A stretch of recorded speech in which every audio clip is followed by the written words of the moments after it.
of it further. Mr Speaker. Call Jami-Lee Ross. Thank you, Mr Speaker. This budget tells us something very critical about this parliament. It compares the parties that have a vision for New Zealand with the parties opposite that are visionless for New Zealand. And I say they're visionless for New Zealand because they oppose everything this government tries to do to help to grow the economy, and they oppose everything this government tries to do to help New Zealanders get back into jobs. Mr Speaker, this party national-led government is all about getting on with the job. We're all about helping to grow the economy. We're all about helping to cut red tape for New Zealanders and seeing more New Zealanders get back into work. The contrast on the other side, and what we've heard throughout this whole debate, is a Green Labour-led option that New Zealanders would see leading a recipe for more debt, more inflation in the economy. They'd be printing a whole lot more money to really stymie the economy, and Mr Speaker, we'd see even more government intervention in the lives of New Zealanders. Mr Speaker, the New Zealand public has shown us through a number of opinion polls now that they absolutely approve of this government's proposals for the future. They absolutely approve of the budget that Bill English has put together for New Zealanders. And it's a good budget, Mr Speaker. It's a good budget because it shows us on a track back to surplus. It shows us, Mr Speaker, carefully managing the economy.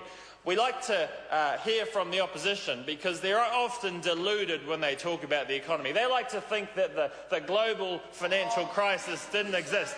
They like to think that they had a plan that would have succeeded. Well, Mr Speaker, actually, the plan that Labor had and left this government with was a plan for a whole lot more debt. It was a plan that would have left New Zealanders with a decade worth of projected deficits. And if they don't want to admit it, they should just look at some of the graphs that came out with the budget. Because the projected debt in the 2020s under this government is looking at about 10% of GDP. In the 2020s, under the plan left by Michael Cullen and the opposition, saw debt projected to reach 60% of GDP. No, Mr Cosgrove, Mr Cosgrove, you need to spend some more time in Waimakariri. Actually, 60% of GDP is where debt was expected to be in the 2020s. Have a look at the graphs. He's deluded. He just doesn't understand. He can't read a graph, Mr Speaker. Mr Speaker, the party opposite left us with a decade worth of projected deficits. It wouldn't have been good for New Zealand. We're getting back to surplus next year. David Parker likes to joke around with us and say, actually, they would have got back to surplus as well. The only way they would have got back to surplus would have been with Russell Norman's printing machine. That's the only way they would have got back to surplus. Russell Norman would have printed all the money they needed so they wouldn't have to rack up the debt. Fortunately for New Zealand, Michael Cullen hadn't thought about printing more money, but had they ever coalesced with the Greens and had Russell Norman as Minister of Finance, which is probably what we'll see in about 10 years' time, Mr Speaker, there would have been a whole lot more money printed. Yeah, they might have got back to surplus, but it would have been at the expense of New Zealanders. We would have seen huge inflation and it wouldn't have been good. Mr Speaker, business confidence is improving in this country. Mr Speaker, our companies are becoming more competitive. Wages are growing and inflation is low. We have excellent growth considering the economic circumstances that the world has found itself in. And Mr Speaker, New Zealanders are approving of that plan. New Zealanders are seeing more jobs created. Almost 60,000 new jobs have been created in the economy. Mr Speaker, Mr Cosgrove wants to ask where the jobs are. Well, let's just go through the list of things that Mr Cosgrove and his mates on the other side oppose. These are the job creation schemes that they oppose. Every time we want to come up with ideas for new jobs, they oppose them. They oppose the Auckland Convention Centre, which is going to see thousands of jobs created. Mr Speaker, they oppose to that. The Hobbit Law, they were opposed to that. That saw a whole lot of jobs created. They're opposed to everything Amy Adams wants to do in the resource management sector, which will make it easier for businesses to operate, which will make it easier for New Zealanders to employ people. They're opposed to oil and gas exploration. If the Greens ever get into government, the whole of Northland will probably be shut down because they'll have no road to get up to Northland, and everything they want to do to try and create jobs up there will be shut down as well. Mr Speaker, they want to see more costs go on to New Zealand businesses through the ETS scheme, and Mr Speaker, they oppose jobs being created in many of the manufacturing areas. Mr Speaker, a Labour-led government would be a disaster for New Zealand. This country knows that the budget and the track we're on is good for New Zealand, and they absolutely support it. Mr Speaker, I'm glad that the previous speaker touched on housing, because I'm actually quite excited about the plan that this government has for housing affordability in New Zealand, and has a plan for housing affordability, particularly in Auckland, through the Housing Accord legislation. Mr Speaker, I heard an unusual comment from Dennis O'Rourke. He tried to tell us that land supply almost had no impact at all on house prices. Mr Speaker, the Ministry for Business, Innovation and Employment put out a very good document recently. It was about residential land availability in Auckland, and it had an excellent graph. I'm sure it'll be difficult for members to see across the House. Clayton Cosgrove probably doesn't have his glasses on. He might want to put them on. But, Mr Speaker, it has a very good graph that pretty much shows that as the land availability in Auckland slowly declined through land strangulation policies of local government, the cost of land in Auckland gradually increased. Mr Speaker, it's not hard to see that housing supply actually has a very big impact on the cost of land.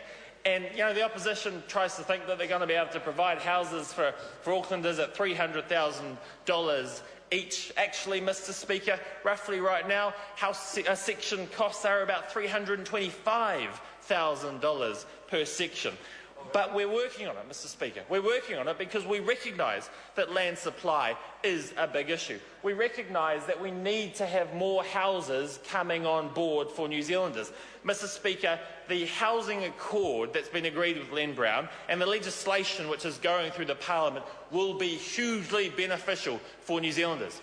I'm disappointed that some parties in this House are opposed to that, because the reality is we need to build more houses in Auckland. We need to build more houses in New Zealand. At the moment, roughly only 3,500 houses in Auckland are being built every year. That simply isn't enough. We're going to pretty much triple that, actually quadruple that, to an average of 13,000 houses per year to be built under the Housing Accord that's been signed with the Auckland Council. And, Mr Speaker, I've heard some comments about the legislation which is going through, and there's been some discussion out there. I simply say to those members in Auckland and those members of the Auckland Council that are opposed to the Housing Accord and the legislation that we just have to get on with the job. We need to stop fluffing around. We need to stop delaying addressing the housing issues in Auckland.